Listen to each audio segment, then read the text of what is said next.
The woman who saved his life was living in a cage. He saw it the first time she changed his bandages.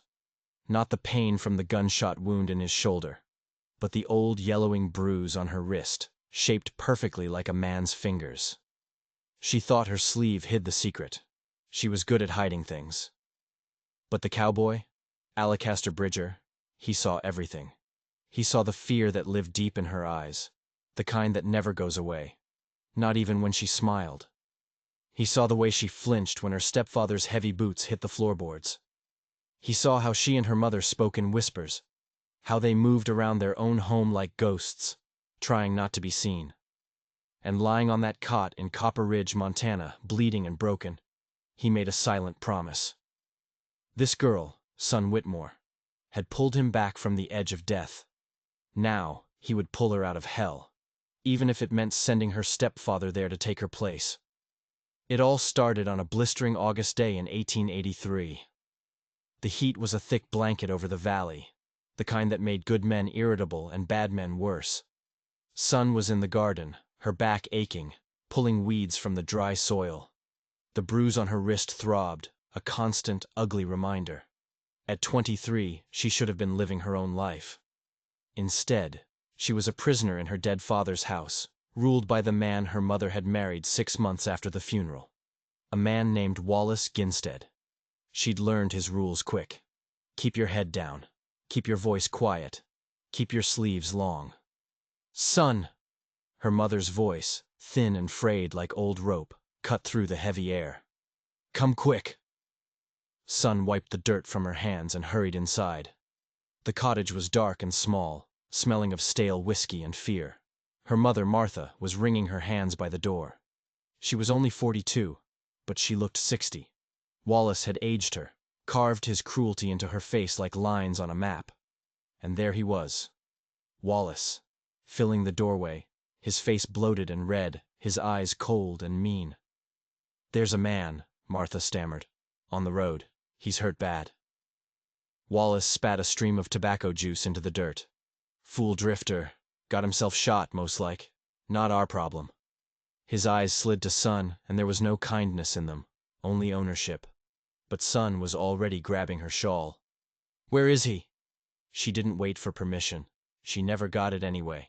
She ran, ignoring Wallace's angry shout behind her, her worn boots kicking up dust. And then she saw him. A man crumpled on the side of the road, his shirt stained black with blood. His horse stood nearby, patient and waiting.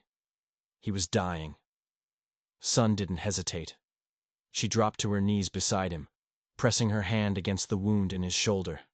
It was hot and wet. His eyes fluttered open. They were gray, like a storm rolling in over the mountains, and even through the haze of pain, they seemed to see right through her, right down to the secrets she kept hidden under her sleeves. You're safe now, she whispered, the words feeling strange in her mouth. She hadn't felt safe in 3 years. I've got you. His lips moved, but no sound came out. His eyes closed. He was fading. Help me! She screamed back at the cottage. Her mother came running. Together they heaved the stranger up. He was heavy, all solid muscle and bone, but he was barely conscious. They half dragged, half carried him back, his boots scuffing a trail in the dust. Wallace blocked the doorway, his arms crossed over his massive chest. You bring that trash in my house, there'll be hell to pay. Wallace, please, Martha begged. He'll die out here. Let him, Wallace sneered. One less saddle tramp in the world. Son looked up at her stepfather, the weight of the dying man pulling on her own aching shoulder. And something inside her, something that had been beaten down and silent for 3 long years, finally snapped. Her voice came out steady and clear, a sound she hadn't heard from herself in ages.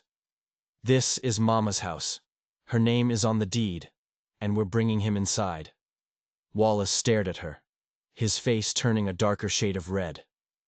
His hand twitched, that familiar, awful twitch that always came before the strike. But for once he didn't move. With Martha watching, with a man bleeding out between them, he just stepped aside, his voice a low growl. On your head then. But he's gone the minute he can walk.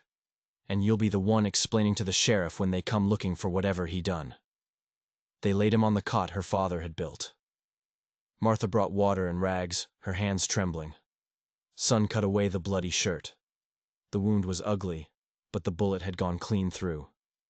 He had a chance. If she could keep the infection out, he had a chance. "We need the doctor," Martha whispered. Wallace laughed from his chair by the stove. A bitter, ugly sound. "Waste good money on a stranger? You've lost your minds. Do what you can or let him go. Makes no difference to me." So Son did what she could. Her hands shook, but her movements were sure. She cleaned the wound, just like her father had taught her with injured animals on their little farm, back when life was good. She never dreamed she'd be using those skills to save a man. The stranger, Alacaster, drifted in and out of consciousness. Sometimes his eyes would open, clouded with pain. Once, he grabbed her wrist, his grip surprisingly strong. "Don't," he whispered, his voice a dry rasp. "Don't let him." "Let who?" she asked softly, but he was already gone again. Night fell. Wallace went to the saloon, his escape from a life he seemed to hate. Martha left a bowl of broth and retreated to her room, a prisoner in her own home. Son sat by the cot, watching, waiting, changing the bandages. She watched his chest rise and fall, a slow, steady rhythm that was the most hopeful sound she'd ever heard. Around midnight, his eyes opened again. This time, they were clear. He looked around the dark room, his gaze landing on her. "You," he said, his voice rough. "You saved me." "Not yet," she said. "But I'm trying." "Why?" he asked, his storm-gray eyes studying her face in the dim lamplight. "You don't know me. Does that matter?" He was quiet for a long moment. Then, his eyes dropped to her arm, where her sleeve had ridden up while she worked.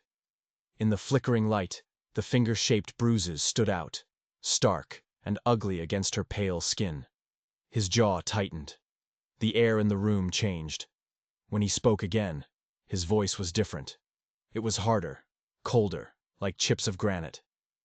"Who did that to you?" Son yanked her sleeve down, her heart hammering against her ribs. "It's nothing. It's not nothing." He tried to sit up, a sharp hiss of pain stopping him. He fell back against the thin pillow, but his eyes never left her face. They burned with an intensity that scared her more than Wallace's fists. "Tell me who." "You need to rest," she said, busying herself with the bandages, avoiding his gaze. "Save your strength." But she could feel his eyes on her, a steady, unwavering pressure. After a long silence that felt heavier than the whole Montana sky, he spoke again. "My name's Alacaster, Alacaster Bridger, and I owe you my life." He paused, and his voice dropped so low she had to lean in to hear it. "I don't forget my debts." She finally met his gaze. There was no pity in his eyes, no judgment, just a quiet, dangerous promise that she didn't understand yet. "I'm Son," she said softly. "Son Whitmore. And you don't owe me anything." But even as the words left her mouth, a small, treacherous part of her wondered if that was true. Something had changed when she knelt on that dusty road. Something inside her had cracked open, letting in a sliver of light. Or maybe it was letting in the storm. The days that followed fell into a tense, quiet rhythm. Son would wake before the sun, before Wallace stirred from his drunken sleep, and tend to Alacaster's wound. She'd move like a ghost in the pre-dawn gloom, her bare feet silent on the wooden floor. He was always awake, always watching the door, his body still but alert. He slept like a wolf, with one eye open. "Morning," he'd murmur, his voice still thick with sleep. "Good morning," she'd whisper back, her world shrinking to the small space around the cot. Her hands were gentle as she worked, cleaning the wound, applying the herbal salve her mother made. Alacaster never flinched, not once. He just watched her face, his gray eyes tracking her every move. It was unsettling. No one had ever looked at her so intently, as if she were something worth watching. On the third day, she started humming, an old folk song her father used to sing. She didn't even realize she was doing it until she finished tying off the clean bandage and looked up to see a small smile playing on Alacaster's lips. "That's pretty," he said. "Haven't heard that song in a long time." A hot blush crept up her neck. "I'm sorry. I didn't mean to." "Don't apologize," he said, his voice soft. "It's the first peaceful sound I've heard since I got here." He paused, his gaze unwavering. "Besides your voice." She quickly gathered the soiled bandages, her heart doing a strange flutter in her chest. Wallace called her voice mousy, said she sounded like a scared rabbit. But Alacaster said it was peaceful. And the way he said it, he meant it. Martha appeared in the doorway then, twisting the fabric of her apron. "Son, sweetheart, let me finish. Wallace will be up soon. You know how he gets if breakfast isn't ready." The fear was a constant tremor in her mother's voice. Son nodded and stood, but as she turned to leave, Alacaster's hand shot out and caught hers. His touch was light, but it sent a jolt through her. "Thank you," he said, his voice low and for her alone. His thumb brushed over the fading bruise on her wrist, a touch so gentle it made her want to cry. "For everything." Their eyes locked for a long, breathless moment. Something passed between them, a silent understanding that was deeper than words. Then she pulled her hand away and fled to the kitchen, her pulse racing. The days bled into a week. Alacaster got stronger.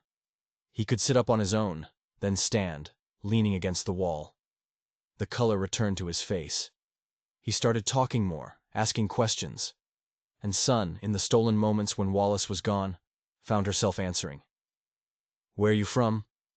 she asked one afternoon, the rhythmic thump of a distant axe meaning Wallace was working off a hangover in the woodpile. "All over," Alacaster said, his eyes on the window watching the trees. "Wyoming, Colorado, down to Texas once.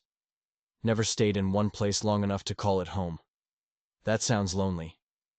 He finally looked at her, and his eyes held a sadness that seemed as vast as the plains. "It was, but you get used to it." He shifted on the cot. "What about you? You from here?" "No. Pennsylvania," she said, the memory of green hills a dull ache in her chest. "My father brought us here when I was 15. He loved the sky. Said a man could finally breathe out here." Her voice softened. "He built this cottage with his own hands. And then he died. 3 years ago. His heart just stopped. I'm sorry. My mother married Wallace 6 months later." Son's hands, which had been pleating her apron, went still. She was scared. Alone. Wallace. He seemed like an answer to her prayers. She looked down at the floorboards her father had laid. He wasn't. Alacaster's voice was quiet, but it cut through the silence like a knife. "He hits you." It wasn't a question. It was a statement of fact. Her throat tightened. "It's not your concern." "Yes," he said, pushing himself up straighter, his jaw tight with pain and something else. "It is." He waited until she looked at him, and his eyes were blazing. "I know men like him, son. I grew up with one. My own father." The air went still. He'd come home from the mine full of whiskey and rage. And my mother. She'd make excuses. Said it was the hard work, the dust, the cheap liquor. Said he didn't mean it. Alacaster's gaze was fixed on something far away, a memory he'd clearly tried to bury. But he did mean it. Every single time. Son's hands trembled. "What happened?" Alacaster's jaw clenched so hard a muscle jumped. "He killed her. Beat her so bad one night she never woke up. I was 12 years old. I tried to stop him." His voice broke, just for a second. "But I was just a boy. Too small. Too weak." He took a ragged breath. He rode out that night. Never saw him again. He looked back at Son, and the fire in his eyes was terrifying and beautiful all at once. "I swore that day, Son. I swore I would never be weak again. And I swore I would never, ever stand by and let a man like that hurt someone I cared about." Tears pricked at her eyes.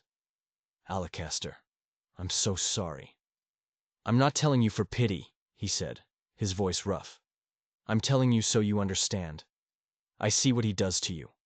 I see the way you hold yourself, the way you make yourself small. I see the fear. I see it all. And I remember it. Before she could find the words to respond, the cottage door slammed open, making them both jump. Wallace stood there, swaying, reeking of saloon whiskey. His eyes, small and cruel, narrowed as he took in the scene. Sun, kneeling by the cot, her face tear-streaked, and Alacaster, sitting up, looking at her with an intensity that Wallace immediately hated. "Well, ain't this cozy?" he sneered, his words slurring together. "Playing nurse for the wounded soldier." Sun scrambled to her feet. "I was just checking his bandages." "I bet you were." Wallace took a heavy step into the room, his presence sucking all the air out. "Getting awful friendly with our guest. Maybe I should start charging him for the special attention." Alacaster's voice was calm, but it held an edge of tempered steel. "I'll work for my keep. Soon as I can stand proper, I'll chop your wood, mend your fences." Wallace turned his cold gaze on him. "You'll do nothing but leave. You've been here too long already, filling my stepdaughter's head with notions." "What notions is that?" Alacaster asked, his voice dangerously quiet. "That she's something she ain't." Wallace's hand shot out and grabbed Sun's arm, his thick fingers digging into the same bruised flesh. She gasped in pain, a small choked sound. Across the room, Alacaster went rigid. Every muscle in his body coiled tight like a spring. "She's my responsibility," Wallace snarled, his face close to hers, "and I'll handle her as I see fit. Let her go." Alacaster's voice was a low growl, a promise of violence. Wallace laughed, a short, ugly bark. "Or what? You're half dead, Cowboy. Don't you forget it." But he shoved Sun away from him, making her stumble against a chair. "Get to the kitchen. Make yourself useful." Sun fled, her arm throbbing, shame and fear burning in her throat. She heard Wallace mutter something vile. She heard the cot creak as Alacaster tried to stand, followed by a grunt of pain as his wound protested. Then she heard Wallace's heavy footsteps leaving the cottage, and a terrible ringing silence fell. But the confrontation had changed something. The secret was out in the open between them, ugly and undeniable. And Wallace had seen the look in Alacaster's eyes. He'd seen a threat. That night, Sun couldn't sleep. The memory of Alacaster's story, of Wallace's hands, churned in her mind. Long after the house fell silent, she crept back into the main room. A sliver of moonlight cut across the floor, illuminating Alacaster. He was awake, staring at the ceiling. "I'm sorry," she whispered from the doorway. "For what happened today. For what you saw." "Don't you ever apologize for his cruelty," Alacaster said, turning his head to look at her. "How long, son?" She knew what he was asking. "Since he married Mama. At first, it was just words, mean things. Then, it got worse." She hugged herself, a useless gesture against the chill that had nothing to do with the night air. "I wanted to leave, but he controls everything. The money, the house. Mama thinks we'd starve without him." "Then we leave together," Alacaster said, the words simple and solid. He pushed himself up on one elbow, his face etched with pain and determination. "You, me, and your mother. I have a friend in Wyoming, runs a big ranch. He's always looking for good help. He'd give us all work, a place to stay." Sun stared at him, her heart thumping. "You barely know us." "I know enough." He reached out his hand. "I know you saved my life. I know you're kind and strong and brave, even if you don't see it yourself." He waited until she took his hand, his calloused fingers wrapping around hers. "And I know what happens if you stay in a place like this. I won't let that happen to you." Hope. It was a feeling so unfamiliar it almost hurt. A tiny, fragile flame in the darkness of her life. "Wallace would come after us," she whispered, the fear still a powerful reflex. "Let him," Alacaster said, his thumb tracing circles on the back of her hand. I'm not a 12-year-old boy anymore. I'm not afraid of men like him. His touch was rough from years of hard work, but gentler than any she had ever known. Why? She asked, her voice barely audible. Why are you doing all this? Alacaster was quiet for a long time, the only sound the chirping of crickets outside. When he finally spoke, his voice was thick with an emotion she couldn't name. Because when you kneel beside a dying man and show him kindness, you make a mark on him. And because when I look at you, son, I see someone worth fighting for. Her breath caught in her throat. Their eyes met in the darkness, and the unspoken thing that had been growing between them finally took shape. It was more than gratitude, more than friendship. It was something wild and powerful and terrifying. She squeezed his hand once, then pulled away before she did something foolish, like lean in and kiss him. I should go, she whispered. Son. She turned back at the door. Think about what I said, he urged, his face half in shadow. We could have a different life. She nodded and slipped back to her room, her heart pounding a frantic rhythm against her ribs. For the first time in years, she let herself imagine it. A life without fear. A life where she could breathe. But she didn't know the truth. She didn't know the whole story. Because outside, hidden in the deep shadows of the pines at the edge of the yard, Wallace Ginstead stood smoking a cigarette, the red tip glowing in the dark like the eye of a devil.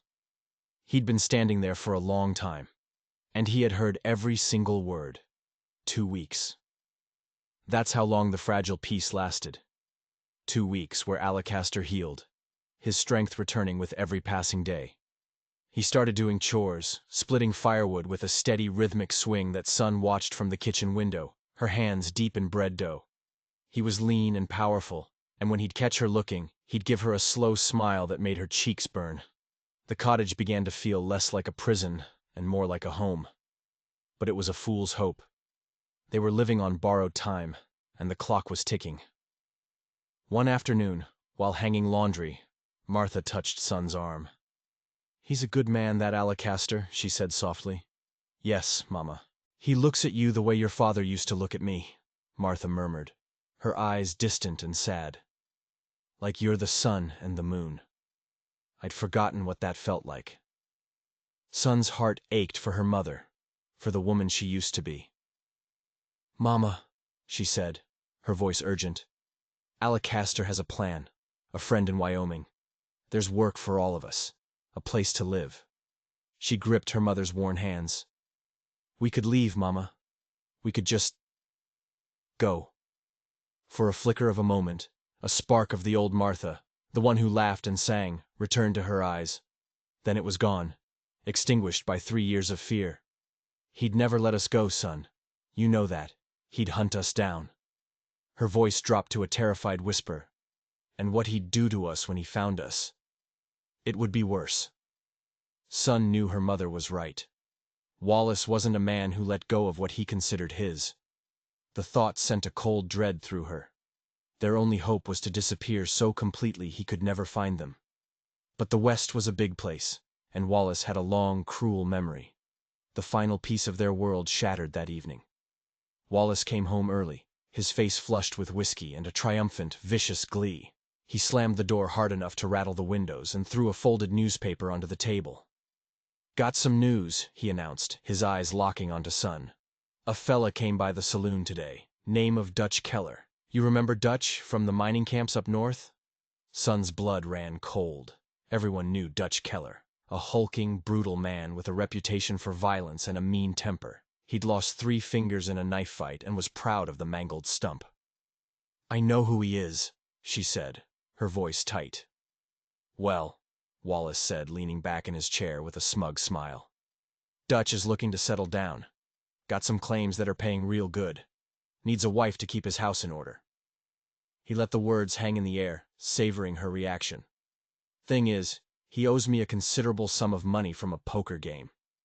He paused, his smile widening into a cruel slash. So we made a deal. He marries you. His debt to me is cleared. The room tilted. Sun grabbed the back of a chair to keep from falling. No. Wasn't asking your opinion, girl. It's done, Wallace snapped. He'll be here Sunday to meet his bride. The wedding's in 2 weeks.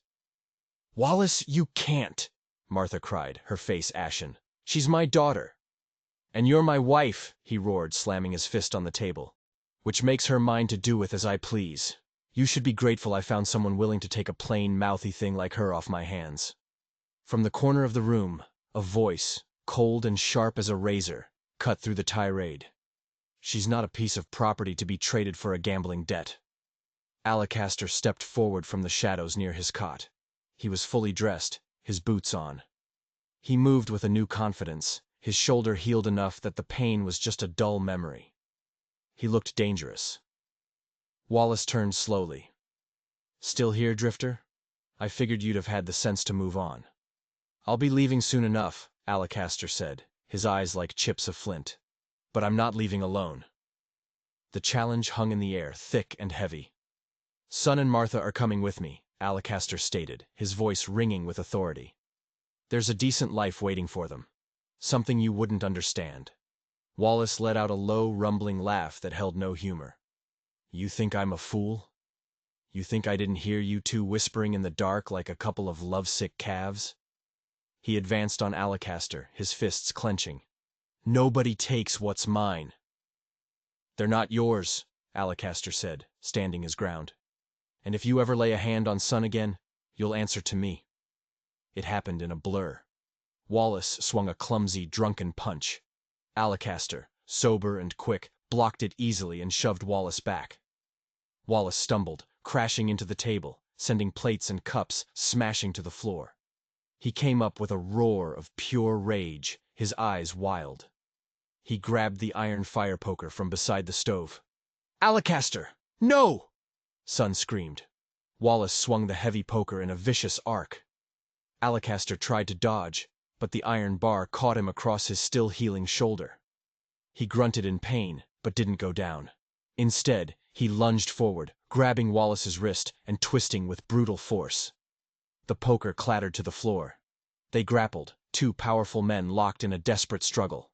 They crashed against the furniture, their harsh breathing filling the small cottage. Martha was screaming, a high, thin sound of terror. Son ran forward, trying to pull them apart. Stop it! Please stop! In the chaos, Wallace's elbow lashed out, catching her square across the jaw. Pain exploded in her head. She went down hard, the coppery taste of blood filling her mouth. Seeing her fall was like throwing oil on a fire. A sound of pure, unrestrained fury ripped from Alacaster's throat. He threw Wallace against the far wall with a strength that seemed inhuman. The entire cottage shook. Wallace slid to the floor, dazed. Just as Alacaster stood over him, breathing like a winded bull, the door burst open. Neighbors, drawn by the screaming, filled the small space. And behind them, his silver badge glinting in the lamplight, was Sheriff Denton. What in God's name is going on here? The sheriff demanded. Wallace was on his feet in an instant, his cunning returning. He pointed a shaking finger at Alacaster. That man, he attacked me, in my own home. He's been trying to steal my stepdaughter, filling her head with lies and poison. I want him arrested. That's not true, Son cried, struggling up, her head spinning. Wallace hit me. Alacaster was defending me. But the sheriff's eyes were already on Alacaster, cold and suspicious. Sheriff Denton and Wallace were drinking buddies. Everyone in Copper Ridge knew that. You're that drifter got himself shot a few weeks back, ain't you? The sheriff asked. I am, Alacaster said carefully, his eyes darting to Son, then back to the sheriff. And now you're assaulting a respected member of this community, Wallace added, playing his part perfectly. He's a criminal, Sheriff, a drifter, a thief. Probably got himself shot in some back alley deal gone wrong. Lies, Son sobbed. Sheriff, please, you have to listen to me. But the sheriff wasn't listening. He put his hand on the butt of his pistol. I think you better come with me, Son. We'll sort this out down at the jail. No! Son grabbed Alacaster's arm, her knuckles white. He didn't do anything wrong. Alacaster looked down at her, and his eyes were filled with a terrible regret. It's all right, Son, he said softly, his voice for her alone. He gently touched her bleeding lip. I'll be all right. But the sheriff was already pulling him toward the door. Alacaster didn't fight. He went limp, letting the lawman lead him away. But just before he was dragged out into the night, he looked back at Sun, his gray eyes locking with hers. "Remember what I told you," he said, his voice carrying back to her. "You're stronger than you know." Then he was gone. The neighbors shuffled out, whispering, none of them meeting her eyes. Wallace slammed the door and turned on Sun and Martha, his face a mask of triumph and rage. "Let that be a lesson to the both of you," he hissed. "You try to defy me, this is what happens." He grabbed Sun's chin, forcing her to look at him, his thumb pressing cruelly into the new bruise on her jaw. "That cowboy of yours is going to hang for this, and you," he snarled, "are going to marry Dutch Keller in 2 weeks. And you will smile while you say your vows. That's final." He shoved her away and stormed out, heading back to the saloon to drink and brag about his victory. Sun stood in the wreckage of her home, of her life. Her mother was weeping in the corner. Outside, the Montana sky was on fire with the sunset, beautiful and terrible. She touched her face where Alacaster had touched it. He was in a cell. He could hang. Because of her. Something inside her, something that had been dormant for 3 long years, finally ignited. It wasn't hope. It was rage. Cold, hard, and clear. She walked to the window and looked across the dusty square to the small stone jailhouse. A single lamp burned inside. He was in there, alone. No more. She straightened her spine, wiped the blood from her lip with the back of her hand. Wallace thought he had won. The town thought it was over. They were all wrong. The fight was just beginning. Morning broke, cold and unforgiving. Sun didn't sleep. She sat in a chair all night, watching the darkness fade, and with it, her fear.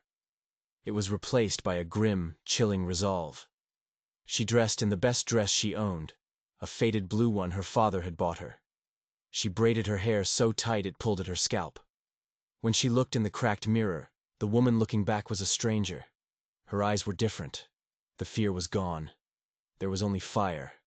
Wallace was still passed out in his room. Martha sat at the kitchen table, her face pale and defeated. "Mama," Sun said, her voice calm and steady, "I'm going to fix this." "Sun, please," Martha whispered, fresh tears welling. "Don't make it worse. He'll kill you."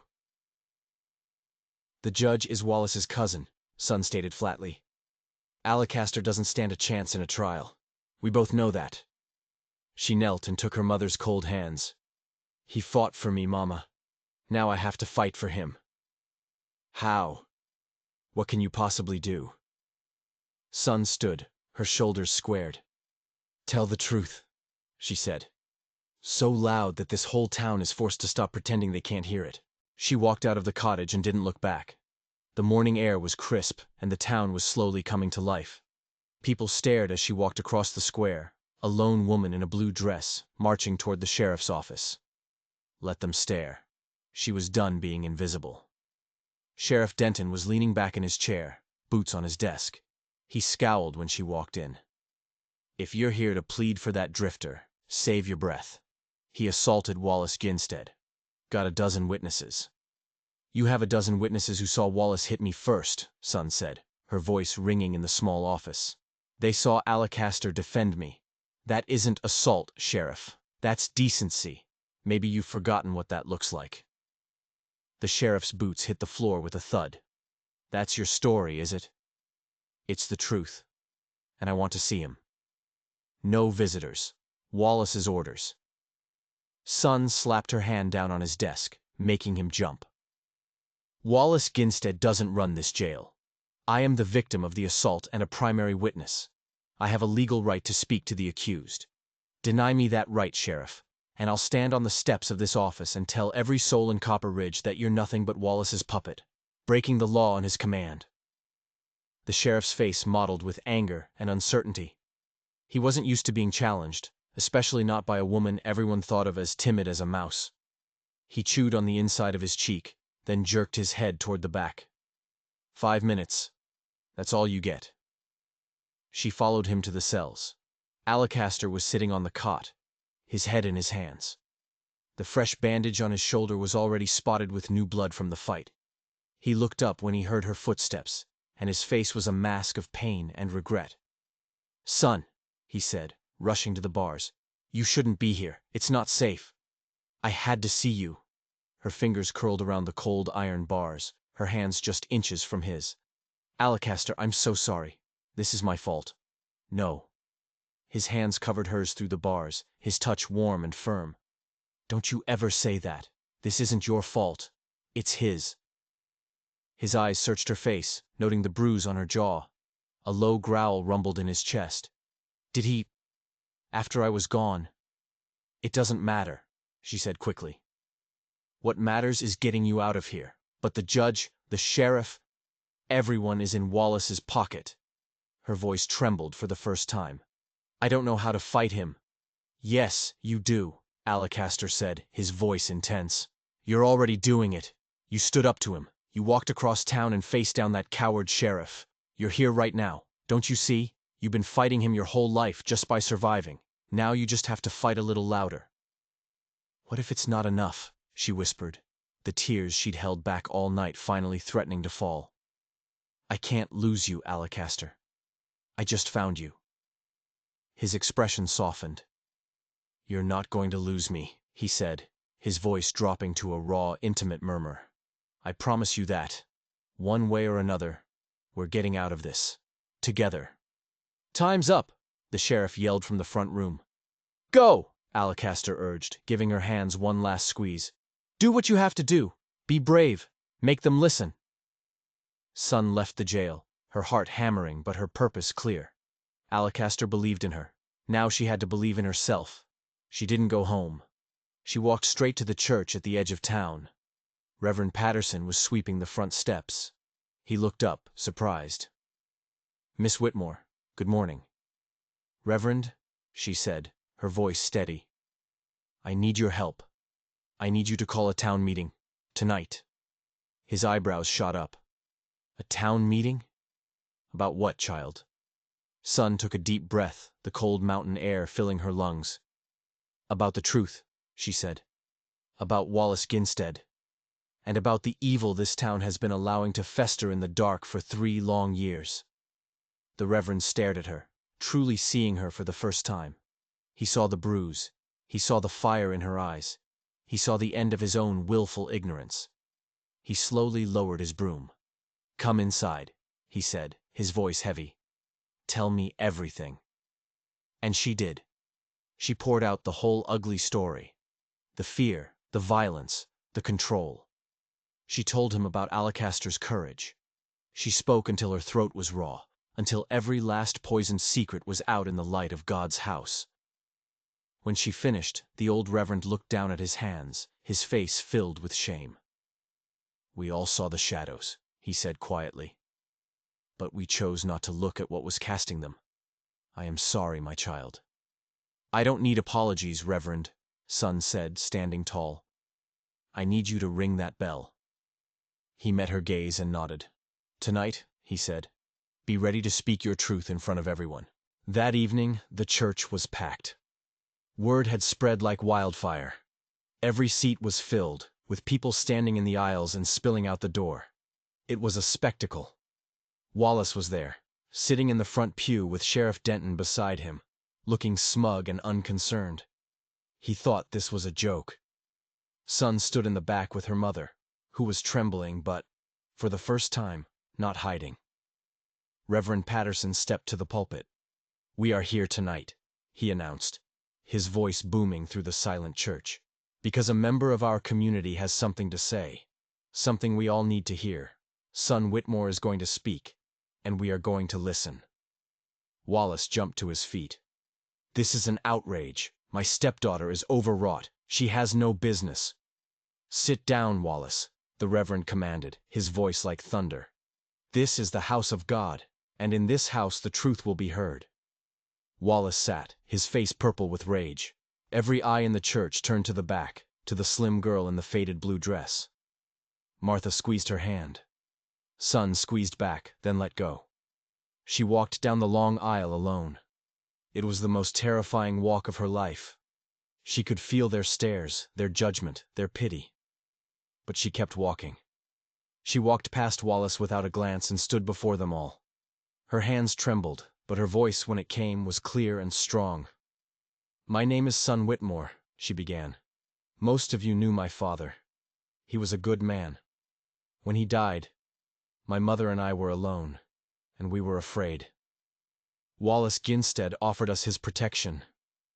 She paused, letting the words sink in. "We have lived in his prison ever since." A shocked murmur rippled through the crowd. "He hits me," she said, her voice gaining strength. "He hits my mother. He controls every dollar, every meal, every breath we take. For 3 years, I have hidden the bruises. I was ashamed. I was afraid. I believed what he told me, that no one would help, that no one would care." She looked out at their faces. "I was afraid this town would continue to look the other way."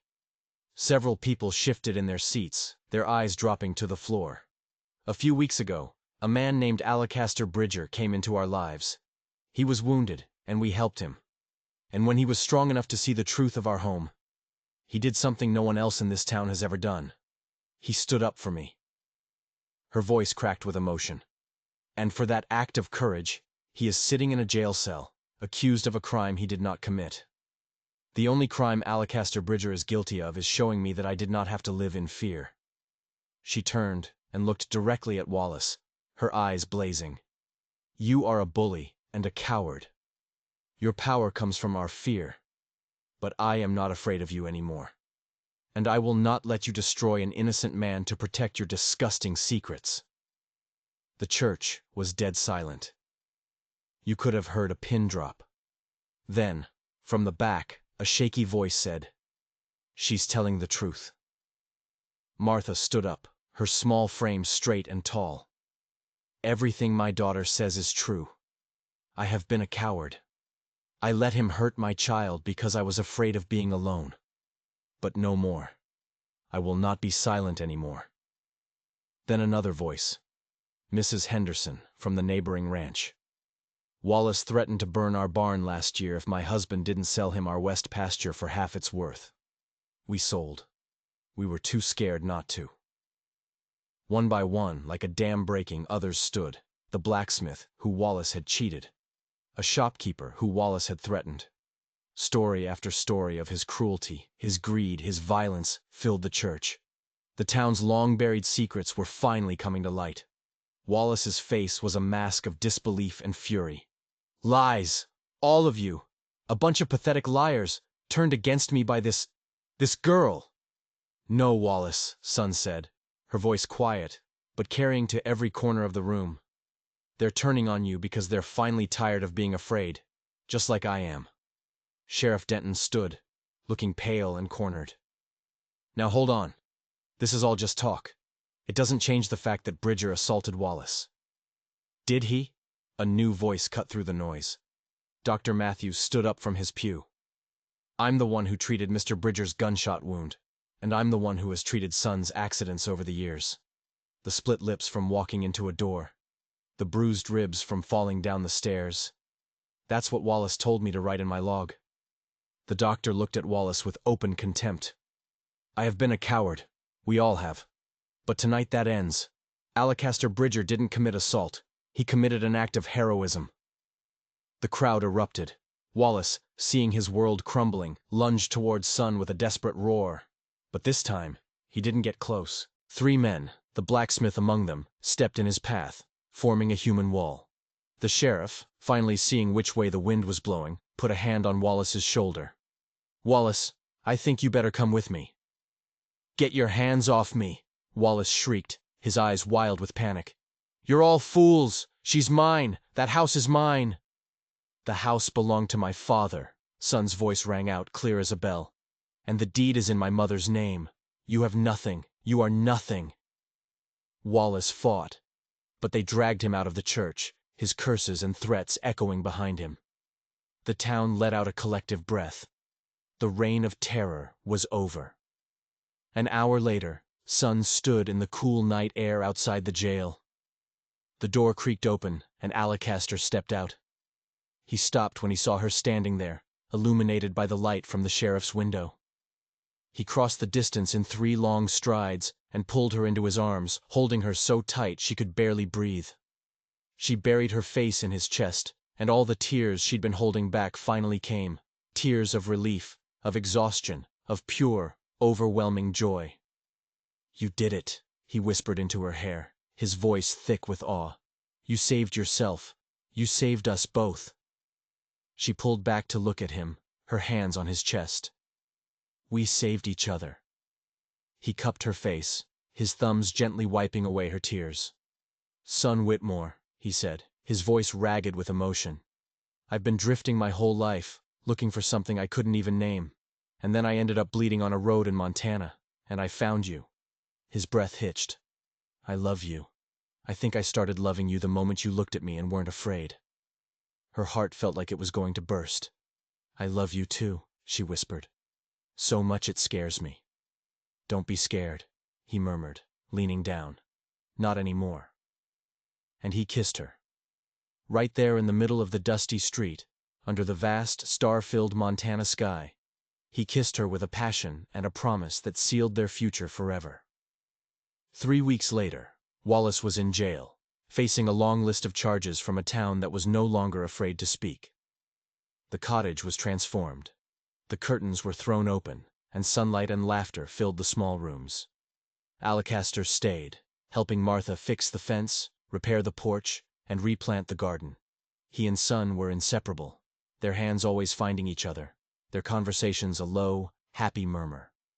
One evening, as the autumn air turned crisp and the mountains blazed with color, Alacaster led Son down to the creek. They sat on the bank, watching the sunset paint the water in shades of pink and gold. "Got a letter from my friend in Wyoming," Alacaster said quietly. "The job's still there, waiting for me." Son's heart gave a painful lurch. "You're leaving?" "I am," he said, turning to face her. He took both her hands in his. "But I'm not going without you." His gray eyes were serious, full of a deep, unwavering love. "Son Whitmore, I'm not a rich man. All I have is a horse, a few dollars, and these 2 hands. But everything I am, and everything I ever will be, is yours, if you'll have it.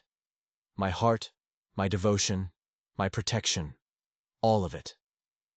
He reached into his pocket and pulled out a small, simple gold band, worn smooth with time. "This was my mother's. It's the only thing I have of hers. She told me once that love isn't about the easy days. It's forged in the hard ones. It's about standing together when the whole world tries to tear you apart." His voice grew thick. "We've already seen the hard days, you and I want to stand with you for all the easy ones to come. Marry me, son. Come to Wyoming with me. Let me spend the rest of my life showing you how much you're worth." She couldn't speak. She could only nod, tears of joy streaming down her face as he slipped the ring onto her finger. It was a perfect fit. Their wedding was 2 weeks later, in the same church where she had found her voice. The whole town came. Son wore a simple white dress sewn by her mother, a crown of wildflowers in her hair. As she walked down the aisle and saw Alacaster waiting for her, his eyes shining, her heart felt so full it might burst. They said their vows, their voices strong and sure. When the Reverend said, "You may kiss your bride," Alacaster kissed her with a tenderness that promised a lifetime of safety and love. The next morning, their wagon was packed. Martha stood on the porch, her eyes wet but her smile bright. She and Mrs. Walsh were opening a boarding house. For the first time, she was her own woman, full of plans and purpose. "You gave me my courage back, sweetheart," Martha said, hugging Son tight. "By finding yours." Alacaster helped Son onto the wagon seat and climbed up beside her. He took the reins in one hand and her hand in the other. As they rolled out of Copper Ridge, Son looked back one last time at the town that had been her prison and was now her past. Then she turned her face forward, toward the open road, toward Wyoming, toward their future. "Ready?" Alacaster asked softly. She squeezed his hand and smiled, a real brilliant smile that reached her eyes. "I'm ready for anything," she said, "as long as I'm with you." The wagon rolled on, carrying them toward a new life, A life forged in fire and fear, but built on a love that was stronger than any wound, deeper than any scar. If this story of courage, healing, and true love touched your heart, don't forget to hit that like button. Sun's bravery in facing her abuser and Alacaster's unwavering devotion remind us that real strength comes from standing up for what's right, even when we're afraid. Subscribe to Western Frontier Tales for more emotional, inspiring tales from the frontier. Share your thoughts in the comments below. What would you have done in Sun's place?